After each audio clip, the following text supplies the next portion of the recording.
വ്യത്യസ്തതകളാണ് കരിപ്പോടിയുടെ മുഖമുദ്ര. 6 ദിവസത്തെ പെരിങ്കളിയാട്ടം പോലെ അപൂർവതകൾ നിറഞ്ഞ കാവകം.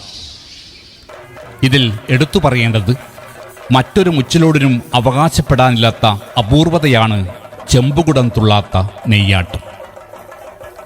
ദേവിയുടെ പന്തൽ മംഗലമായ കളിയാട്ടത്തിൽ മുച്ചിലോട്ട് ഭഗവതിയുടെ തോറ്റത്തിനൊപ്പം നടക്കുന്ന സുപ്രധാനമായ ചടങ്ങാണ് നെയ്യാട്ടം. ബാല്യക്കാരുടെ ആർപ്പുവിളികളിൽ ക്ഷേത്രാന്തരീക്ഷം മറ്റൊരു തലത്തിലെത്തുന്ന അനിർവചനീയമായ അനുഭൂതി.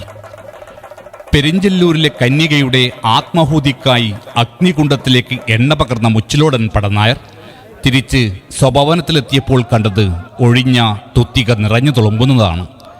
ഈ പുരാവൃത്ത പെരുമയിലാണ് മുച്ചിലോട്ട് കളിയാട്ടങ്ങളിൽ നെയ്യാട്ടം നടന്നു വരുന്നത്. ചെമ്പുകുടം നിറയെ വെള്ളം തലയിലേറ്റി ബാല്യക്കാരൻ തോറ്റത്തിനൊപ്പം പള്ളിയറയെ വലം വെക്കുകയും വിവിധ താളത്തിൽ കലാശം ചവിട്ടുകയും ചെയ്യുന്നു. ചെമ്പുകുടത്തിലാണ് എല്ലാ മുച്ചിലോട്ടും നെയ്യാട്ടം നടക്കുന്നത്. എന്നാൽ കരിപ്പോടി മുച്ചിലോട്ട് മാത്രം ഈ പതിവിനൊരപവാദമാണ്. ചെമ്പുകുടത്തിന് വിലക്കുള്ള കരിപ്പോടിയിൽ മറ്റു കുടത്തിലാണ് ചടങ്ങ് പൂർത്തിയാക്കുന്നത്. മുച്ചിലോട്ടെ മറ്റൊരു ആരാധനാമൂർത്തിയായ മൂവാളംകുഴി ചാമുണ്ടിയുടെ സാന്നിധ്യമാണ് വിലക്കിന് കാരണം. ദേശാധിപനായ തൃക്കണ്ണാടീശ്വരൻ്റെ സീമപരിധിയിലെ എല്ലാ കഴകങ്ങളിലും മൂവാളംകുഴി ചാമുണ്ടിയമ്മ കുടിയിരിക്കുന്നതിനാൽ കരിപ്പോടി മുച്ചിലോട്ടും പെരിങ്കളിയാട്ടത്തിൽ ഈ ശക്തിസ്വരൂപിണി അരങ്ങിലെത്താറുണ്ട്. ചാമുണ്ടിയുടെ സാന്നിധ്യം ഉള്ളതിനാൽ തന്നെ കരിപ്പോടി മുച്ചിലോട്ട് ചെമ്പ് ഉപയോഗിക്കുന്നതിന് വിലക്കുണ്ട്.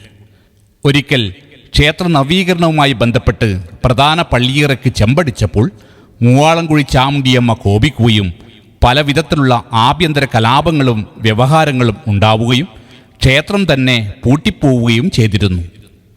ഈ വിശ്വാസ വിലക്കിലൂന്നി ഇന്നും മറ്റൊരു കുടത്തിലാണ് കരിപ്പോടിയിലെ നെയ്യാട്ടം.